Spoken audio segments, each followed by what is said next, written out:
In this next selection, you see me presenting to a workshop the Great Turning, the name that more and more of us are using to describe the revolution that is taking place now, the shift from the industrial growth society to a life-sustaining society. This is the context of our lives, and to take part in it, the adventure of our time, a privilege that is ours.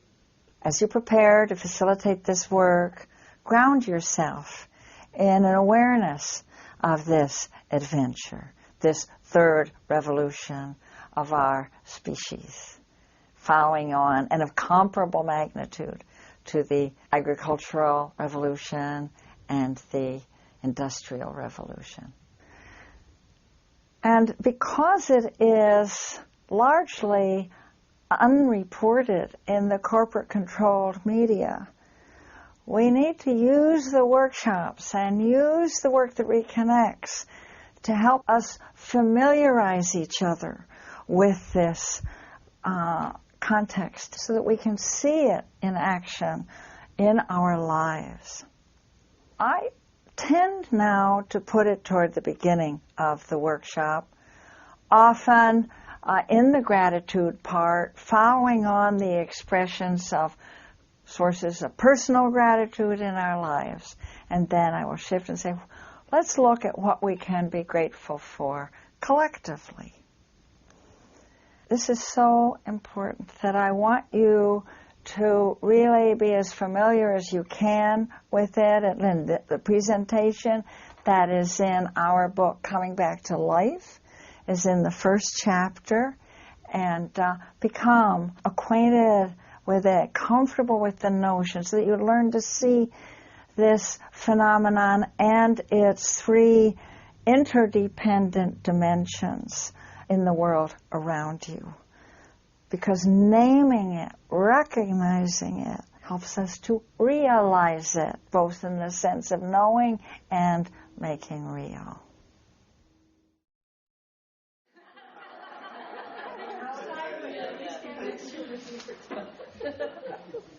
Okay, I just want to review with you what you and point out certain key things that are in the concept of the Great Turning. It's in the first chapter of the book. You've read it, you know it, you've heard me talk about it, and but I want us to look at it together because it is a conceptualization. It is a framework for our perceptions of what is going on in our world that can make a huge amount of difference to our sanity and our good spirits. Keep us from throwing in the towel. And that is the fact that there is a revolution going on, and that thinkers like Dana Meadows and Lester Brown and David Corton and Elizabeth Sotoras and so on, see that what we have now is a shift, a transformational moment in human history that is similar in scope and magnitude to two previous revolutions. So this is the third revolution of comparable magnitude. So all of this is in the book. All you need is to take it in with the cells of your body. So what was the first revolution?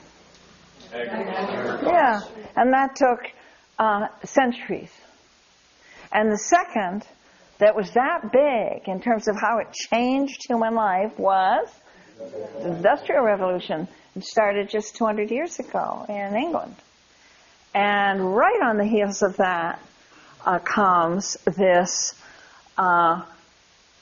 so I know they have different names for it. Lester Brown called it the environmental revolution and the ecological revolution. Dana Meadows called it the sustainability revolution. But more and more of us are simply calling it the Great Turning.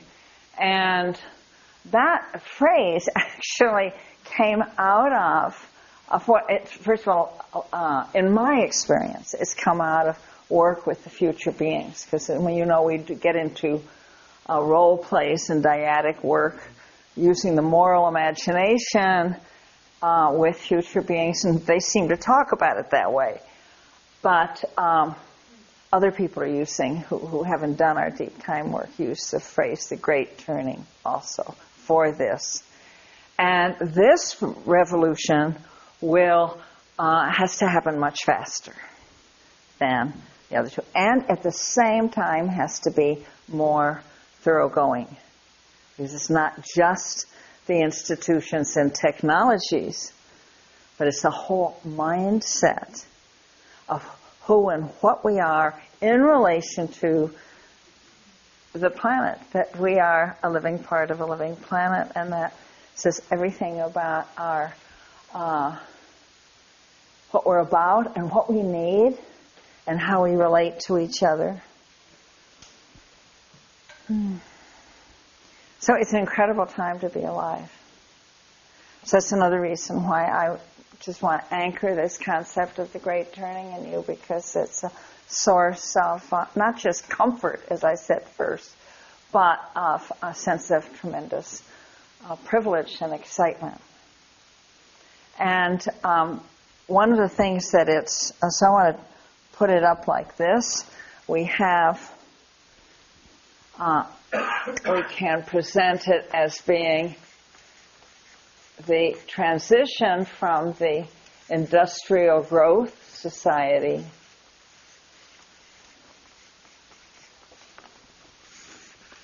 to a life-sustaining society.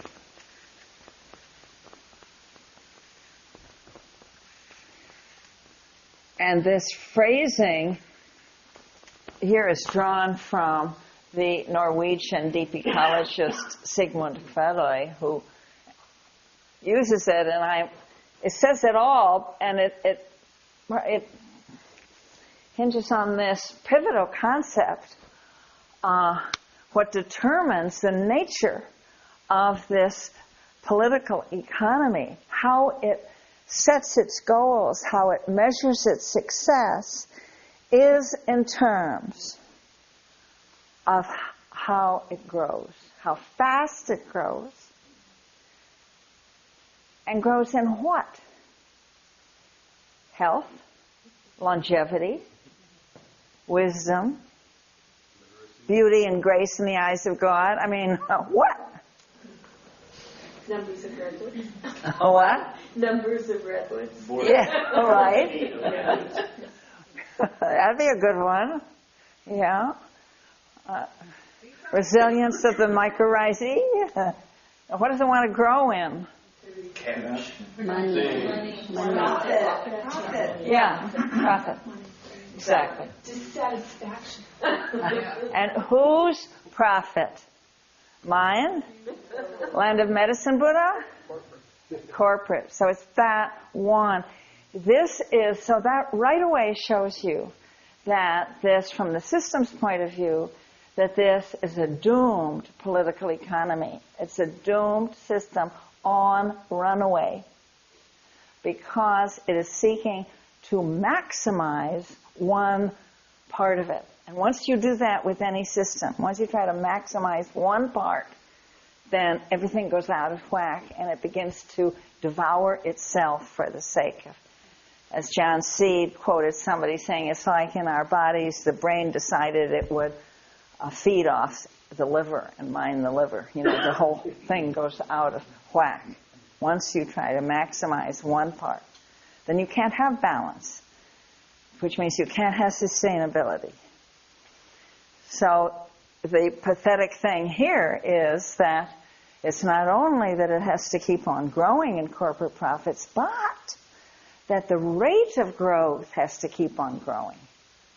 And that rate of growth is actually measured this quarter against last quarter against the same quarter a year ago. And unless it shows an upward trend, people are gnashing their teeth and tearing their hair and making other sacrifices for that. So this is what is called, so this is self-destructive. And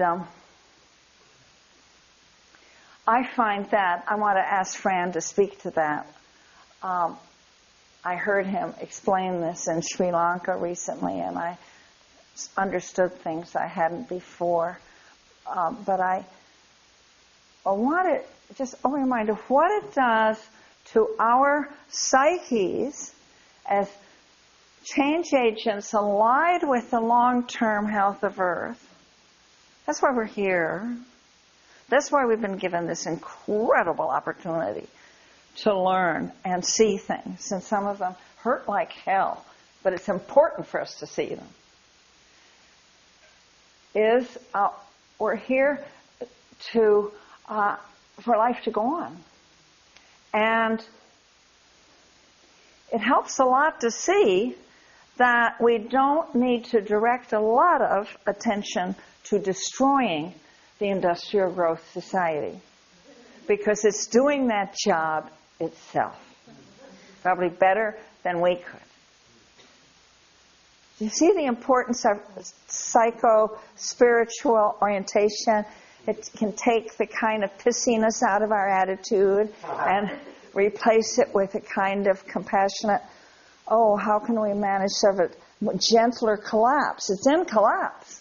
It is in collapse. So we want to help it collapse in ways that are less destructive of all forms of life.